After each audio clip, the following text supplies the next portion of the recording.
Color test, or is it just my shirt? Hi everybody, it's me Chris with another Words and Music. I took a little time off. I was busy with life, working on other video clients and things like that.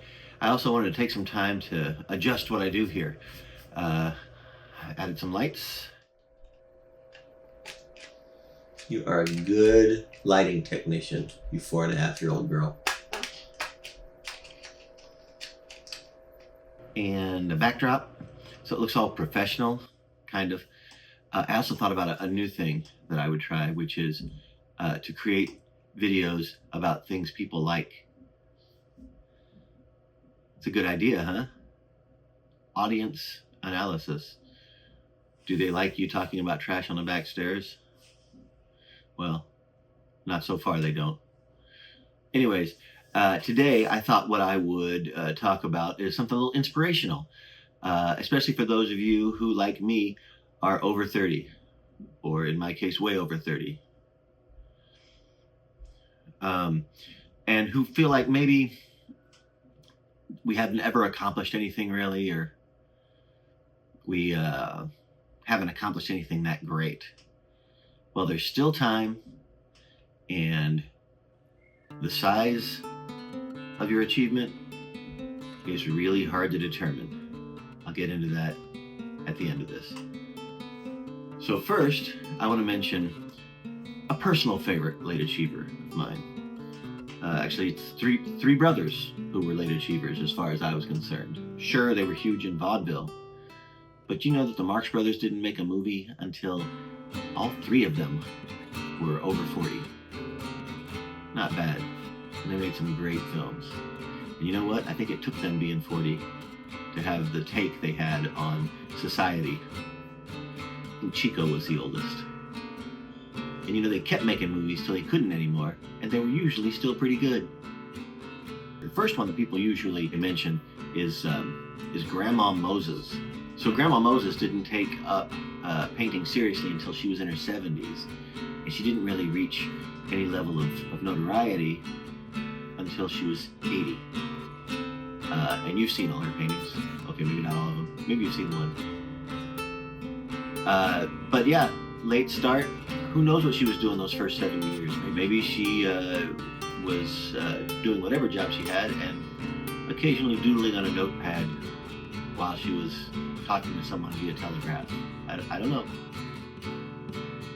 Okay, so what about this one? This one's maybe food-wise my favorite, definitely.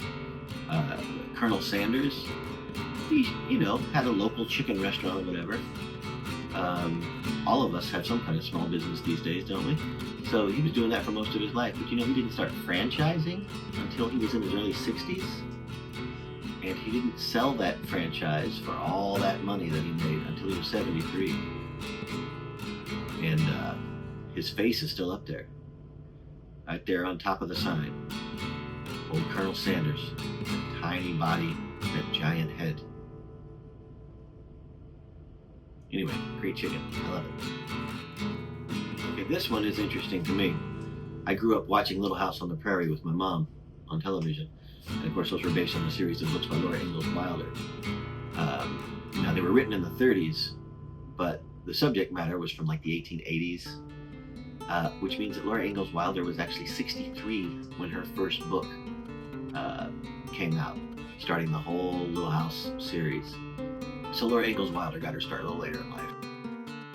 Okay, so maybe you feel like Don Quixote, the famous fictional character that was going around, what they say, tilting at windmills, fighting dragons that weren't there, or whatever it was he was doing, having all these fantastical fantasy battles and fights that made him feel like a hero.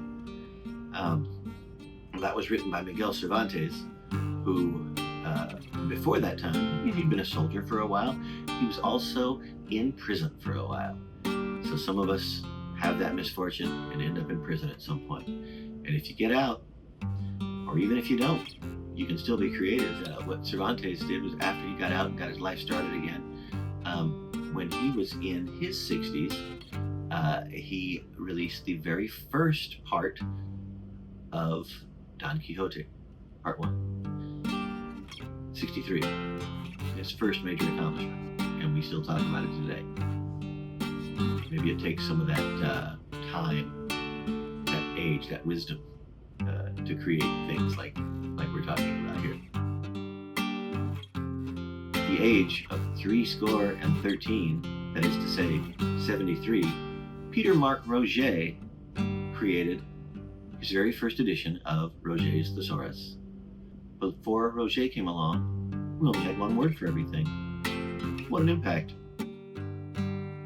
Someone you should respect, this is my last one, was an aluminum siding salesman until the age of 46. And then he broke into comedy, hit national prominence at the age of 46 with his appearance on the Ed Sullivan Show.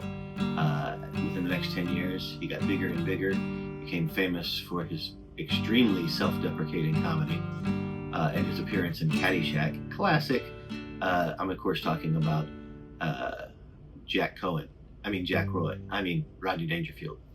He changed his name a couple times. One of the great comedians of all time. If you have not ever looked up or seen any Rodney Dangerfield, do yourself a favor. It's very, very old school for some of you young folks out there watching. Some of you guys my age know exactly why Rodney Dangerfield is cool. He's gone now, but inspirational, to say the least. Now, the other thing I want to mention is that we get older now. We age better now. We're all healthier now than people were a generation before, and a generation before that. So the Marx Brothers being 40, that's like the Marx Brothers starting at 60 as far as I'm concerned now. I mean, you've seen pictures of Tom Cruise. I mean, who knows what magic and Dianetics and stuff is making him young, but he's young for his age. He looks young for his age, right? So we're aging better now. So that means maybe we have a little more time. I came to realize that maybe I've been looking at this whole thing wrong anyway. Maybe it's not the age at which you accomplish worldwide fame or something that affects the whole planet because it's in the history books or an art book or it's on the wall at a museum somewhere. Maybe our accomplishments don't have to be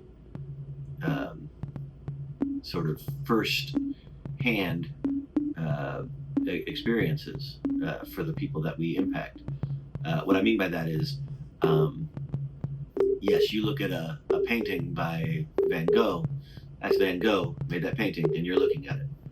But most of us accomplish our biggest achievements by doing kind things, by doing favors for people, by making a change in our home, making a change in our school, making a change at work, being kind in traffic, whatever. And I know that's, it seems like I'm going a really long way away to get to this, but the thing is, all of us accomplish things all the time, right? We get our commendations at work. We get awards, we get congratulated, we get a raise for this and that other thing that we've done at work or at school or with the family or whatever, in the neighborhood. But I'm not even necessarily talking about that. Those are accomplishments too, and they can have a great impact in your neighborhood, at your work, in the entire corporation you work for, in the surrounding area, in the world. They can have that impact. But what I'm talking about is, if you're just walking around in life and you say a kind word to a child at just the right moment, maybe you have created a great philanthropist, or you've helped create it. I'm sure his parents did something with it. These are parents. Whew. On the other hand, if you're an art teacher and your angry young art student is looking for some validation and some approval, and you just tell them they stink, maybe that's what turned Hitler Hitlery. Don't know. But there's, here's a graph right here, a graph that shows sort of a made-up set of numbers based on no research of when we accomplish things and the magnitude of those accomplishments. And there's a bell curve on it too, which indicates that most people have their biggest accomplishments in the middle of their life. Sounds right to me. I don't know if it's true. I just made up a graph. But imagine your own line on this graph of how you think things are. And also redefine what the magnitude of your impact means. Does it mean everyone's seeing you on TV and everybody knows your name? Or does it mean that you've impacted someone who impacts someone who impacts someone who impacts someone? Butterfly effects are real, you know. Everything you do ripples out, ripple effect, you know. Everything you do affects somebody else. Another cliche, no man is an island. It's true. We all are connected. We're all influencing each other at all times. Anyway, this all takes us back to the beginning. This is about giving yourself some grace if you have not accomplished what you think you should have accomplished by now in your life at this age, or maybe not the magnitude of accomplishment that you want. There are many different ways to look at accomplishments and to look at age. And I hope that that helps. And I hope this video was fun. And if you liked it, please like and subscribe and tell others. Bing. If you enjoyed this, like and subscribe.